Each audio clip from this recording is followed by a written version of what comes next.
Hello. Now we will calculate the potential change across electrical elements. And the first element we wanted to see is resistance. So we know that there are electrical circuits, and in the electrical circuit we find resistances, we find ideal batteries, we find real batteries. Sometimes we also find capacitor and inductor as well. So when these are there, and we need to solve these circuits using the Kirchhoff law. And especially with the second Kirchhoff law, you need to calculate the potential drop or potential change across each and every element. And that's what we want to learn here. So when you will be applying the second law, Kirchhoff's second law, how to calculate the potential change when you cross a electrical element. And that first one is the resistance. So I'm taking a resistive element, the resistance is R, and it's a part of a circuit.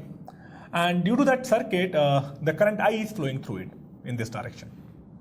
Okay. So when I cross this resistance, I can cross this resistance in two ways. I can cross it from A to B, or I can cross it from B to A. Okay. Since we already know that when we talk about current always flows from higher potential to lower potential. So we all know that current flows from higher potential to lower potential. So based upon that, we all can say that potential at B will be more than potential at A, because current is flowing from B to A. And from Ohm's law, we all know that voltage across resistance, magnitude wise voltage across resistance is equals to I into R. That's from the Ohm's law. We know how to calculate voltage across a resistance. That's the magnitude basically. Now we want to calculate whether it will be positive or negative. So when we cross the resistance opposite to the direction of current. So when we cross the resistance opposite to the direction of current, we are moving from lower potential to higher potential. So when we are moving opposite to the direction of current, whether you are crossing a battery or whatever you are crossing actually, whenever you are crossing opposite to the direction of current, you are moving towards the higher potential. Okay, so we are moving towards higher potential, and we want to calculate the change. And change, if you think about change means final minus initial. It's always final minus initial. So we are starting from A, we are moving towards B. So final is B, initial is A. B is a higher potential, A is a lower potential. So if you subtract the lower potential from the higher potential, you will be getting the positive value. So when you cross the resistance opposite to the direction of current, the value will be potential change will be plus IR. And if you cross the resistance in the same direction of current, you are moving from higher potential to lower potential. Then the final value is lower than the initial value, which is higher. So in that case, the change will be negative. So potential change will be minus of IR. So value you can write. So if we are moving in this direction, it is plus IR, and the value basically will be final potential, which is VB, minus initial potential, which is VA. And in this case, you can see the final point is A. So final VA minus initial VB. That's what we are calculating.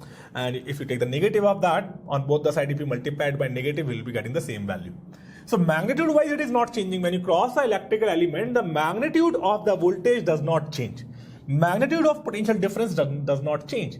All we have to understand is how to calculate whether it is plus or minus. So in case of resistance, if you are moving in the same direction of current, potential change will be negative. If you are moving opposite to the direction of current, potential change will be positive.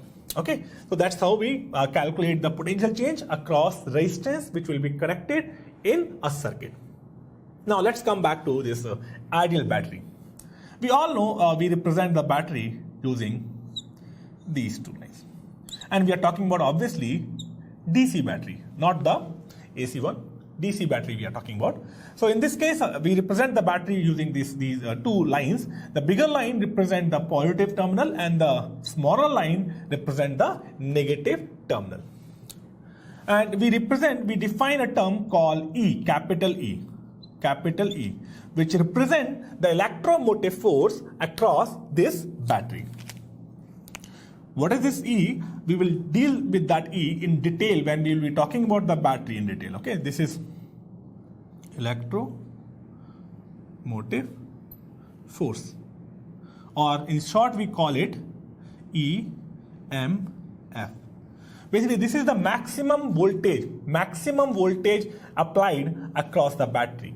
This is it's like maximum strength of the battery. That's the maximum value of voltage which you can generate or which you can get across the DC battery.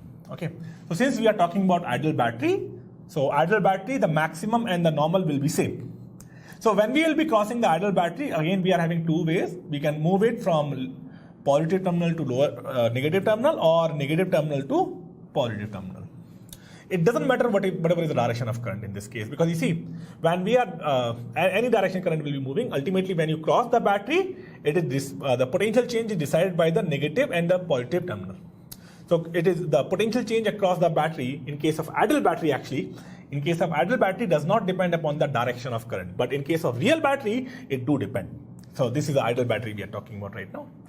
Okay, so if we'll be crossing the battery, ideal battery, from the positive terminal to the negative terminal. So we are moving from positive potential to the negative potential. Positive potential is higher potential, negative potential is lower potential. This is lower potential. And this is higher potential. So when you move from the higher to lower, obviously the change is going to be the negative, because change is final minus initial. So when you move from higher potential to lower potential, the potential change will be equals to minus of E. And if this point is A and this point is B, this minus E represent VB minus VA. Final point minus initial point. Okay.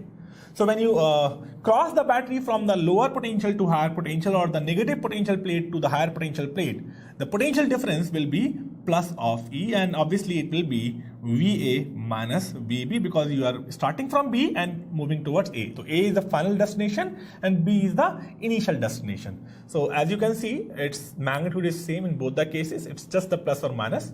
So when you cross the battery from positive to negative plate, potential change will be minus E, and when you cross the ideal battery from negative plate to the positive plate, potential change will be plus of E. That's how we calculate. So this thing we have to memorize actually, so that we will be able to use it while solving the equation using a second law of Kirchhoff. Okay, thank you.